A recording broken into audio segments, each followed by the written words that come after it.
said, "I want someone else to take my order."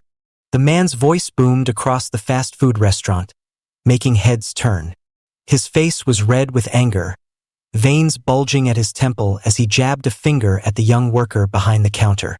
Jamal swallowed hard, gripping the edge of the register with white-knuckled fingers. He had dealt with rude customers before, but this was different.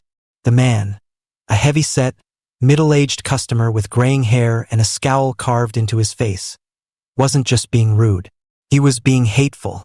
"Sir, I can take your order," Jamal said, keeping his voice steady despite the lump forming in his throat. "No, I don't want some." The man caught himself, but the word hung in the air unspoken, thick with venom. "I don't want you handling my food. Get me someone else. Someone who speaks proper English." A murmur rippled through the restaurant. A mother sitting with her 2 kids shot the man a disgusted look.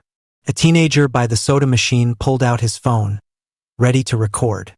Jamal's manager, a wiry man in his 40s, rushed over, an apologetic expression on his face. "Sir, Jamal is more than capable of assisting you," the manager said cautiously. "I don't care. I want someone else. Get me someone else now." Before the manager could respond, the restaurant door chimed, and a young man in a crisp uniform stepped inside. He was tall, lean, with a baseball cap pulled low over his eyes. He was still adjusting his name tag as he approached the counter, oblivious to the tension in the air. "Hey, Dad. Sorry, I'm a little late." Silence crashed over the room like a thunderclap.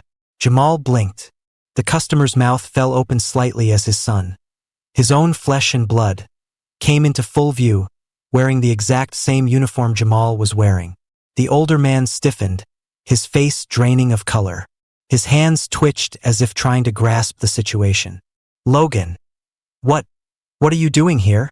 Logan frowned, confused. Working? I told you I got a job here last week." Jamal's stomach twisted as realization settled in. The man who had just humiliated him for wearing this uniform, for simply doing his job, now had to face the fact that his own son wore it too. The room held its breath. Logan's gaze flickered between Jamal and his father, finally catching on to what had happened. His eyes hardened. "Dad, what did you do?" Logan asked, his voice laced with something close to disappointment. The man faltered, his bravado crumbling. His shoulders slumped under the weight of his own hypocrisy. "You're gonna walk out of here, aren't you? Because now it's different. Now it's me behind the counter," Logan said coldly. The man's face twisted with something unreadable: shame, regret, embarrassment. He opened his mouth, then closed it, swallowing whatever excuse had come to mind. Without another word, he turned and walked out, the door swinging shut behind him. A breath of relief passed through the restaurant. Logan looked at Jamal and gave him a firm nod. "I got your back, man." Jamal exhaled, the tension in his chest finally easing. "Thanks." And with that, business went on. But the lesson? That would stay with everyone who had witnessed it.